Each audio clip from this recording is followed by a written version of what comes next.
This company had started out, they'd gone out to market fully annual. It's great for cash flow. What they had not realized is that it sort of changes your signals that you're getting from your customer. 10, 11, 12 months later, they started realizing they had a really big churn problem. Hey folks, welcome to Churn Bites. I'm here again with Joe Wilkinson, and today we're going to talk all about the founder life. And what should a founder do when they're caught into a spot where a bunch of people start churning, it's unexpected, and they need to fix it? Joe, how's it going? It's going well, Dan. How are you doing? Oh, if I was any better, I'd be twins. Go ahead and introduce yourself for us, please. Yeah, hey, I'm Joe Wilkinson. I run an agency that helps companies increase their conversion, mostly focused on how you can get that conversion in a way that they're going to stick around and keep paying you over the long term. And I've been doing that for a few years at this point. Before that, I really cut my teeth across startups, building one from 50 to 700 people up around 100 million. So I've seen every different scale of these company sizes and love helping these different companies now do it in an independent capacity. Well, that experience is a lifesaver. And the topic today are founders near and dear to our hearts. So set the scene for us. Like, where did you walk into this situation? What was happening on the ground? What was the reality? Yeah, so a lot of these companies, they step back, they hear these different advice on these different places. And, a lot of advice, it's always good advice, but it depends on the situation. You need to be able to apply it in the right way with the right lens and the right way of thinking. So this company had started out, they'd gone out to market fully annual. It's great for cash flow. It's a great for when you're bringing in, making sure money's coming in. And what they had not realized is that it sort of changes your signals that you're getting from your customer and what you're building and how to think about it. So lo and behold, 10, 11, 12 months later, they started realizing they had a really big churn problem. They thought they had great churn. They thought they had no problems at all. And these users just, they start leaving. This is a nightmare situation for a founder, especially a bootstrapped one. But still, the customers that you had that love your baby now are leaving and you don't know why. It can be very uncomfortable. So what happened next? Well, you have a lot of tough choices, a lot. And some are easier than others. One that's pretty radical that I suggest people try, and they went and explored it, is you actually get rid of your annual plan and you go only to monthly. Wow, I can hear the gasping in the audience. Tell us more. Well, it's for exactly that reason. What happens when you go annual is nobody really thinks about churn. They say, hey, we're getting these new customers. Look at this cash coming in. Let's go build this thing that looks cool or that thing that looks cool. And you're building all the coolest things. And when you switch over to monthly, these users are leaving right away. So instead of waiting 11, 12 months to figure out if somebody likes your product or not, you have 4 weeks at the most. And you're saying, wow, this person doesn't like it.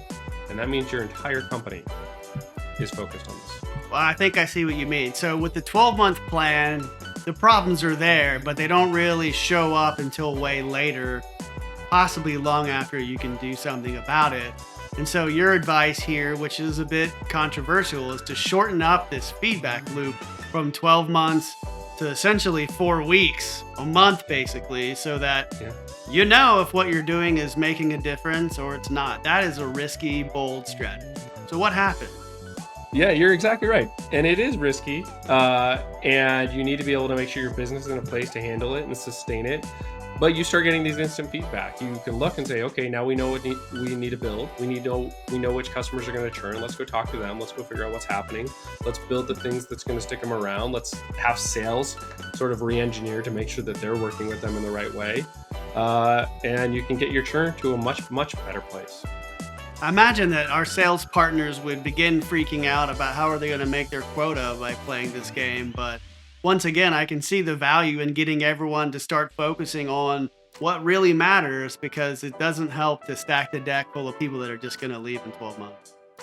That's exactly right. And you don't really want your sales team selling something that nobody's going to actually use and they're going to churn anyways. So that's a very costly sales process to pay commission, have someone, build up this big deal that you think is great, and that customer disappears and they're frustrated. All right, so we've convinced this company, shorten up your cycle to month-to-month deals. It's all you sell. Everything's really focused now. So what happened? So their retention went through the roof. They actually honed in on a much more meaningful version of what product market fit is. They figured out who their customer was. They shifted what they're building, and now you're in a good place to actually change back and stop switching doing the monthly thing, because you get all these benefits with annual. So then you can say, well, now we want this cash flow. Now we know the retention is there. In fact, one thing that I think a lot of people don't realize is that first renewal is almost exactly the same whether you're on monthly or annual. So if you're, say keeping 80% of your customers, you'll keep 80% of your customers 12 months from the line or 1 month down the road. And so once you feel like that renewal place is in a good spot, you can then shift back to that annual renewal. This would make me nervous, but at the same time, I think there is a benefit of giving the organization a very sharp focus and alignment. And in that respect, it's beautiful. Well, you're exactly right, Dan. I mean, that's really the goal of it. It's going to put the company in a very difficult sort of place, and this is where you have to know that you can do it financially, that you're going to do it as a company, and you're structured the right way. But it's there to make people nervous, because you're saying, wow, people might leave. How do we make sure they don't leave? This is the most important problem we can think about, because we only have 4 weeks to go fix it every single month. We're bringing in new people. We have to make sure they stick around. And man, once you fix retention, as you know, that's pretty magical. Business doesn't have to always be comfortable, but it does have to be successful if you want to stay in the game. That's right. That's exactly right. Well, imagine there's someone in the audience that's ready to give this a try, and they're going to run into some organizational blockers. Do you have any advice for how they might sort of sell this upwards or sideways in their business? There's a couple different ways to approach it. First is, I like to say, hey, some is better than none and more is better than less. And so if you can say, hey, can we take this one channel and we're going to switch that over only to monthly, or let's just actually introduce a monthly option and see what's happening there, and then start driving the focus on it. Those are two ways that I think are really, really helpful, really, really good, that can still kind of make that same progress. You won't get that same level of urgency, but again, step into it, show what you can kind of do, shift over. Maybe you don't have sell these monthly deals. Like you said, they might get really, really stressed. But if you have a self-serve channel or another channel where you'd be more comfortable switching to monthly, go do that. Yeah, and then you're getting the value out of this shorter term thing without cannibalizing your entire business. I can see where that would be an easier, let's call it, pill to swallow for someone. All right, this makes really good sense. And then how long do you think they should leave it like that? I'm sure the answer is it depends, but is 3 months good? Do they need to put it in for a full year? No, they definitely don't need to do a full year. I mean, the real goal is that you're able to fix your product and get this retention up to a good spot.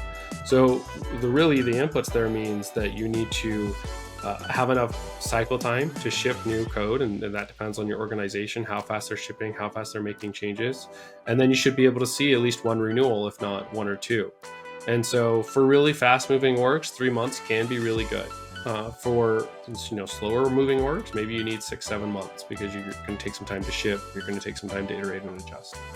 Yeah, so whatever does a couple of good, meaningful passes driven by what you learned about these churning customers, and you should see a pretty good difference in your retention. Is that a fair rephrase? Yeah, that's exactly right. That's phenomenal. Okay, Joe, that really helps a lot. And I think while controversial, it's crazy like a fox. So if anyone's out there and tries this, certainly let us know. Joe, you have a newsletter. Mind telling us about it?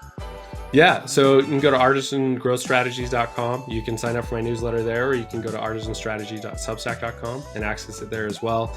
And you can get in touch. You can reply to any of the newsletters, or click some of the links on the websites if you do try this out, and let me know how it goes. Yeah, that's great. And I found Joe because I'm a subscriber to his newsletter, so I can speak for the value of the product. It's not AI written garbage. It's practical advice written in a very engaging way, and you'll learn something from it. Joe, thanks for coming by today. We appreciate you. Yeah, that means a ton to hear you say that, and thank you for having me, Dan. It's great. Great. For this and more episodes, hit us up at churnassassin.com.